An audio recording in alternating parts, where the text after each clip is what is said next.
मुकेश अंबानी हमारे प्यारे मोटा भाई, देश के दूसरे सबसे अमीर आदमी। वो तो अडानी जी आ गए, नहीं तो ये तो पहले ही थे। इनकी कमाई कितनी है आपको पता है? सिर्फ रिलायंस इंडस्ट्री से जो प्रॉफिट आता है वो आता है 150 करोड़ रुपए प्रति दिन।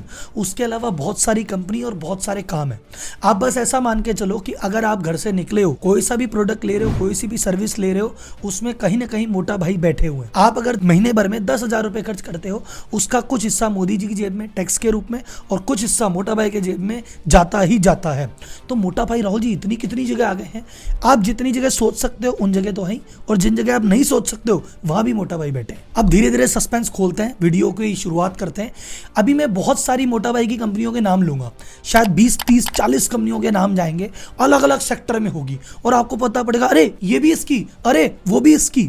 और इतना करने के बाद भी अगर कोई कंपनी का नाम मैं भूल जाऊं तो मुझे कमेंट बॉक्स में बता देना, क्योंकि ये मोटा भाई इतनी कंपनी खोल के बैठे, आधी तो इनको खुद को भी नहीं पता कि मैंने कब खोल दी। बिना टाइम वेस्ट किए करते हैं मैंने मोटा भाई मुकेश अंबानी जी की रिलायंस ग्रुप का विश्लेषण।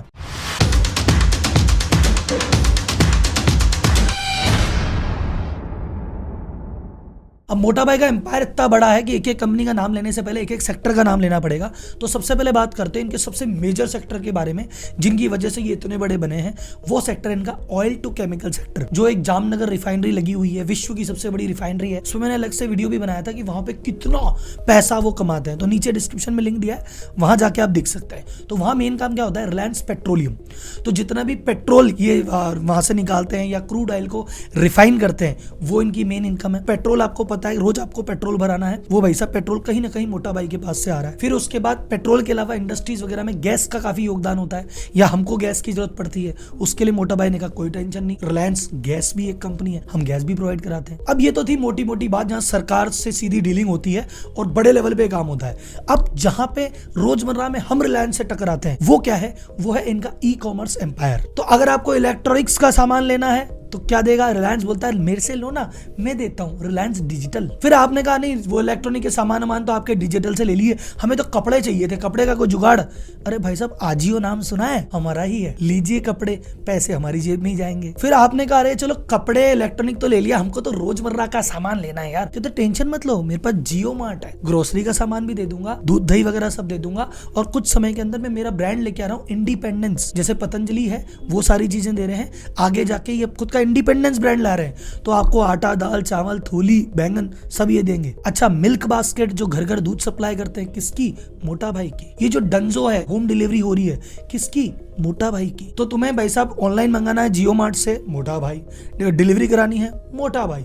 दूध चाहिए, मोटा भाई। सुबह घर से उठते ही चालू हो जाते हैं मोटा भाई कलेक्शन करना। अगर आपको घर में फर्नीचर की भी आवश्यकता है, टेंशन मत लेना, ऑनलाइन में जो अर्बन लैडर है ना, मोटा भाई की कंपनी है। आपको लग्जरी फैशन चाहिए कि नहीं, मुझे छोटे मोटे कपड़े आजियो से नहीं, मुझे तो लग्जरी फैशन, आजियो की एक कंपनी हो रही है आजियो लक्स, वो लग्जरी फैशन देती है। और बताओ क्या चाहिए आपको? इनर वियर की भी आवश्यकता थी, तो लॉन्जरी सेगमेंट में भी क्लोविया और अमांते जो ब्रांड है मोटा भाई के ही हैं, कहीं ना छोड़ा, अंदर तक घुसे हुए हैं। और से अगर इतनी बातें सुन के आपका दिमाग घूम रहा है और आपको दवाई लेनी है, और नेटमेड से अगर आपने दवाई मंगाई तो वो भी मोटा भाई का है, और आपने कहा सर दुख रहा है, मैं रिलैक्स होने के लिए मूवी देखने जाऊंगा, तो बुक माई शो से जब टिकट कराओगे उसका भी कुछ हिस्सा मोटा भाई के पास जाएगा। और अगर आपको घर में और किसी चीज की जरूरत है और आप जस्ट डायल को अप्रोच करते हैं, तो जस्ट डायल में भी मोटा भाई की हिस्सेदारी है। तो भाई साहब अब देखो, ई कॉमर्स एम्पायर में जितनी चीजें लगभग हो सकती थी, कोई दवाई चाहिए, फर्नीचर चाहिए, दूध चाहिए, ग्रोसरी चाहिए, सब चीजें लेके बैठा हमारे मोटा भाई। ये तो ऑनलाइन पकड़ लिया, ऑफलाइन का भी तो कुछ करना है।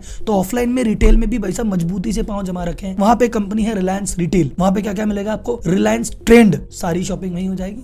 आपके साथ बच्चा जा रहा है, बच्चा रोने लग गया, इमली से खिलौने दिला दो, वो भी मोटा भाई का है। जितनी चीजें भी आपको ऑनलाइन में बताई, आजियो जो है उसके भी ऑफलाइन स्टोर है, जियो मार्ट के भी ऑफलाइन स्टोर है। रिलायंस फ्रेश को भूल गए क्या? बाकी चीजें वहीं से भी तो लोगे। रिलायंस के फुटवियर, रिलायंस के मसाले, ऐसी कौन सी चीजें जो आपको रिलायंस में नहीं मिलेगी? आप किसी ब्रांड्स पे चले जाएंगे, नहीं सर मैं तो किसी मॉल में जा रहा हूँ, वहां तो शायद मोटा भाई नहीं होंगे। ओनली विमल किसका? मोटा भाई का। मार्क एंड स्पेंसर में मोटा भाई का स्टेक है। डीजल के कपड़े लोगे, मोटा भाई का स्टेक है। ऋतु कुमार के लोगे, मोटा भाई का स्टेक है। मनीष मल्होत्रा की पसंद है ना, मनीष मल्होत्रा का लहंगा, मोटा भाई का शेयर है। अच्छा, डिजिटल सर्विस पे चलते हैं कि सर जी एक बार एक काम करो, ऑनलाइन और कहीं तो नहीं है मोटा भाई? सर जी जियो, आपके फोन में मोटा भाई बैठे, और जियो को सिर्फ टेलीकॉम की कंपनी मत समझना। जियो के में म्यूजिक सुनना हो तो जियो सावन है। अच्छा, ओटीटी की दुनिया में तुम करो नेटफ्लिक्स, तुम करो अमेजन प्राइम, मोटा भाई बोले जियो सिनेमा है, फ्री में आ जाओ, कोई टेंशन नहीं है, फीफा भी दिखाऊंगा, आईपीएल भी दिखाऊंगा। अच्छा, उसके अलावा तुम्हें मोबाइल का इंटरनेट है तो उसके लिए जियो तो है ही, तुम्हें घर में भी लगाना है तो जियो फाइबर भी है। अब अपन आते हैं इंटरटेनमेंट पे। अरे बोले सर जी जियो तो आपने पकड़ लिया, सब इंटरटेनमेंट हो तो गया, बुक माई शो भी तो पकड़ लिया। नहीं सर, अभी तो टीवी चालू करो, आप चैनल बदलते जाओ, सब मोटा भाई के निकलेंगे। आपको सास बहू वाला सीरियल देखना है, कलर्स पे चले जाओ, मोटा भाई। शेयर बाजार की न्यूज सुननी है, सीएनबीसी, मोटा भाई। फिर आपने कहा मैं तो ओटीटी प्लेटफॉर्म पे जाऊंगा, वूट, मोटा भाई। फाइनेंस की न्यूज सुनोगे, मनी कंट्रोल, मोटा भाई। फिर आपने कहा मैं तो वैसा बिजनेस की मैगजीन चाहिए, फोर्ब्स, मोटा भाई, CNN, मोटा भाई। और फिर आपने कहा मेरे को तो कॉमेडी सुन के मूड फ्रेश करना है, कॉमेडी सेंट्रल और आपके बच्चों का निकलोडियन, ये सब मोटा भाई का ही है। तो कुल मिला के वैसा भी जो छोटी छोटी कंपनियां मैंने आपको बताई है, ये सब कंपनियों में किसी में मोटा भाई का 2% है, किसी का 100% है, पर इन सब में आप कुछ भी एक्शन करो सर, कोई सी भी दिन भर में सर्विस लो, चाहे आप मोबाइल चलाओ, चाहे आप टीवी चलाओ, चाहे आप बाजार घूमने जाओ, चाहे ऑनलाइन शॉपिंग कर लो, चाहे तेल लो, चाहे गैस लो, चाहे सब्जी लो, सब जगह आपको मिलेंगे मोटा भाई। मोटा भाई सर्वत्र व्याप्त है। और आपका ठंडा पीने की इच्छा हो रही है तो कैंपा कोला भी भाई ने ले ली। दर्जनों के हिसाब से इस समय एक्सपेंशन कर रहे हैं।